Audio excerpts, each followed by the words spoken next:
قرآن مجید میں کتنے شعروں کا ذکر آیا ہے؟ صاحب الکتابین کسے کہتے ہیں؟ عام الفیل کس سال کو کہا جاتا ہے؟ بسم اللہ الرحمن الرحیم۔ السلام علیکم دوستو، کیسے ہیں سب؟ امید ہے آپ کو یہ ویڈیو پسند آئے گی، تو چلیے شروع کرتے ہیں آج کی ویڈیو۔ قرآن مجید میں کتنے شعروں کا ذکر آیا ہے؟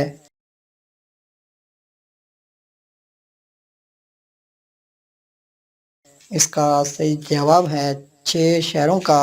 مکہ، مدینہ، مصر، حنین، بابل، ایکا۔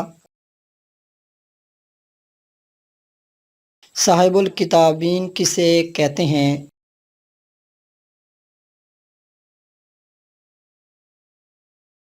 اس کا صحیح جواب ہے حضرت سلمان فارسی کو۔ ان صحابی کا نام بتائیے جن کے ذریعے نجاشی کو پیغام بھیجا کہ وہ حضرت ام حبیبہ رضی اللہ تعالیٰ عنہا جو اس وقت حبشہ میں تھیں، ان کا نکاح حضور صلی اللہ علیہ وآلہ وسلم سے کر دے۔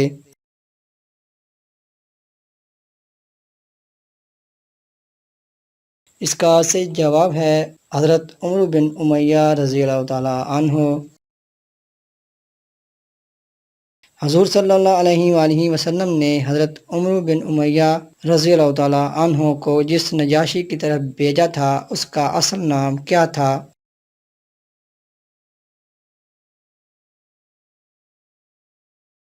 اس کا صحیح جواب ہے اسمہا۔ فقیہ الامت کسے کہا جاتا ہے؟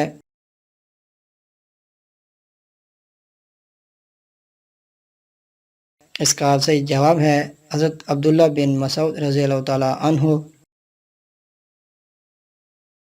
ان صحابی کا اسم گرامی بتائیے جنہوں نے زمانہ جاہلیت میں اپنی تقریروں سے مسلمانوں کو سخت تکلیف دی تھی، اور جب وہ ایک موقع پر گرفتار ہو کر حضور صلی اللہ علیہ وآلہ وسلم کے سامنے پیش ہوئے تو حضرت عمر رضی اللہ تعالیٰ عنہ نے انہیں دیکھ کر آپ صلی اللہ علیہ وآلہ وسلم سے عرض کیا، یا رسول اللہ صلی اللہ علیہ وآلہ وسلم، اگر اجازت ہو تو میں اس کے اگلے 2 دانت توڑ دوں تاکہ اس کی تقریری قوت جاتی رہے، لیکن آپ صلی اللہ علیہ وآلہ وسلم نے ان کی بات قبول نہ کی اور فرمایا، جانے دو عمر، اللہ نے اسے خطابت کی جو صلاحیت عطا کی ہے، شاید تمہیں کبھی اس سے فائدہ پہنچے اور تم خوش ہو جاؤ۔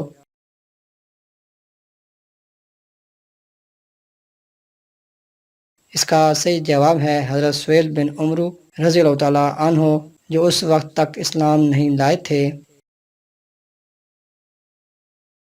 قرآن پاک میں کل کتنے غزوات کا ذکر آیا ہے؟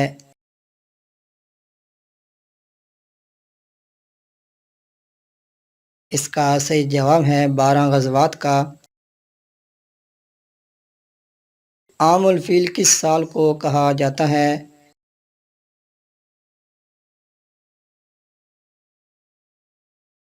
عام الفیل اسلامی تاریخ میں بہت اہمیت رکھتا ہے۔ یہ سال 571 عیسوی کا ہے۔ اسی سال مکہ مکرمہ میں حضرت محمد صلی اللہ علیہ وآلہ وسلم کی ولادت ہوئی۔ ان کے والد محترم نے وفات پائی اور کعبہ پر ابرہہ نے حملہ کیا۔ صاحب السعر کسے کہتے ہیں؟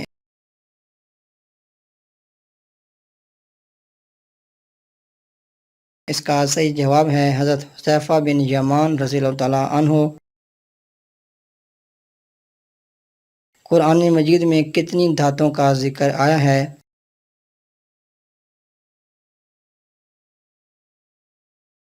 اس کا صحیح جواب ہے 4 دھاتوں کا۔ سونا، چاندی، لوہا، تانبا۔